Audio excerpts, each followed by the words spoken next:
Dakbayan sa Talisay, plano ang adventure tourism. Ilabi na sa bukirang mga barangay sa Dakbayan. Si Chona Carion sa report. Ning na sinating pandemya, nahimungsuki na sa mga bikers ang pagbisita sa barangay Manipis. Kung mo bisita ka sa dapit, maaninaw usab nimo ang kaanindot sa kabukiran ug ang kapresko sa hangin. Tinguha ni Mayor Samsam Gulyas nga di lang maila ang dakbayan sa Talisay sa lami ang lechon, apan maila usab kini sa natad sa adventure tourism. Naghimo tag committee between the Sports Commission, the Tourism Office and the Mayor's Office and the PIO to look at ways on how we can improve the Cebu-Manipis route as far as biking is concerned. Talisay will not only be a lechon destination but a biking destination as well.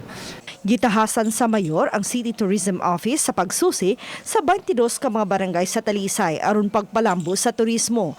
Sama niining falls sa barangay Tapol nga perfect na suruyan sa mga laagan. Ang maong tourist site sa barangay Tapol buksan sa publiko sa dili na madugay.